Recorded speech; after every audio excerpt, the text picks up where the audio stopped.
राज्यसभा सांसद रामविलास सुमन जी मेरे साथ मौजूद हैं। लगातार घायलों से उनके द्वारा मुलाकात की गई है, घायलों का हालचाल जाना है। रामविलास सुमन जी लगातार घायलों के पास पहुंचे और उनके द्वारा घायलों का हालचाल जाना है, तमाम जानकारी करेंगे। सर, क्या कहना चाहेंगे, इतनी बड़ी घटना हुई है हाथरस में? ये मुगल गाड़ी ये फोड़ने की घटना बहुत दुखद है। सबसे पहले हम उनको श्रद्धांजलि अर्पित करते हैं।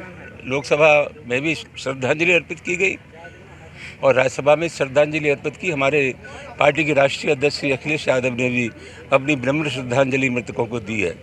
जहाँ तक घटना का सवाल है, हम पूरी तरह ये मानते हैं कि उसके लिए प्रशासन 100% जिम्मेदार।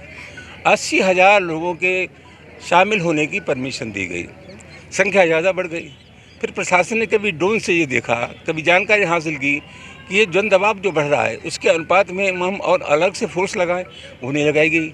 एम्बुलेंस वहाँ थी नहीं, फायर ब्रिगेड वहाँ थी नहीं, कोई इंतजाम नहीं था। सब भगवान भरोसे चल रहा था काम।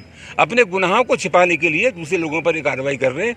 मेरा 100% विश्वास है कि इसमें प्रशासन की जिम्मेदारी है और प्रशासन के खिलाफ कठिन से कठिन कार्रवाई होनी चाहिए। ये बताइए, कल जो है सांसद अलीगढ़ भाजपा के यहाँ आए हुए थे। जब हमने उनसे बात की कि मतलब बाहर की पुलिस क्यों नहीं वहाँ इतनी मौजूदगी में पहुँची, तो उनका ये कहना था कि जो बाबा का कार्यक्रम चलता है उसमें उनकी अलग पुलिस होती है, तो क्या इनकी कोई जिम्मेदारी नहीं होती है? कुल मिला के ये तो कोई मतलब नहीं है। बाबा का कार्यक्रम अलग चलता है तो जिन लोगों की बाबा में आस्था है वो अपनी यहाँ व्यवस्था करने की कोशिश करते हैं, लेकिन ऐसी कौन सी फोर्स है जो 1-1.5 लाख लोगों का इंतजाम कर लेगी? उसकी अपनी एक सीमा है, मर्यादा है।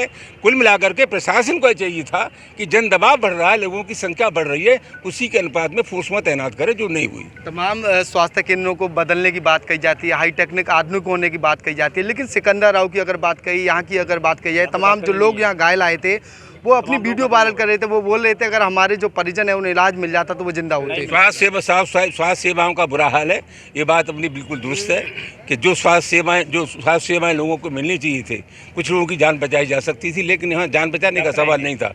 ये तो कोशिश ये कर रहे थे कि कुल मिलाकर के ये जो संख्या दिखाई जा रही है, जो डेड बॉडी मिली है उनका पोस्टमार्टम न हो, जिसकी वजह से संख्या जो सही मानों में लोग मरे हैं उस संख्या को न दर्शाया जाए। पोस्टमार्टम नहीं होगा तो वो संख्या नहीं दिखाई जाएगी। तो उन्होंने ये कोशिश की है। भाजपा के लोग बोल रहे हैं कि विपक्षी जो है राजनीति कर रहा है इन पर। कोई अगर लाशों पर राजनीति कर रहा है उससे ज़्यादा बेवकूफ़ और निकम्मा आदमी दुनिया में कोई नहीं हो सकता। ये बताइए, मेरा आखिरी सवाल सिर्फ ये है, जो मुआवजे के तौर पर जो राहत राशि दी गई है, क्या वो इतनी बहुत सही है? किसी आदमी की ज़िंदगी की कीमत 5 लाख रुपए या 2 लाख रुपए नहीं हो सकती। सरकार को और ज़्यादा मदद करनी चाहिए। जी बिल्कुल, साफ तौर पर जो रामविलास जी सुमन जी हैं, जो उनके द्वारा मौजूदा जो राहत राशि घायल और मृतकों को दी गई है उसको लेकर उनके द्वारा उसे कम बताया है। साथ ही उनके द्वारा मौजूदा सरकार और जो सिस्टम है उस पर तमाम सवाल खड़े किए हैं। फिलहाल उनके द्वारा घायलों से बातचीत की और उनका हाल जाना है।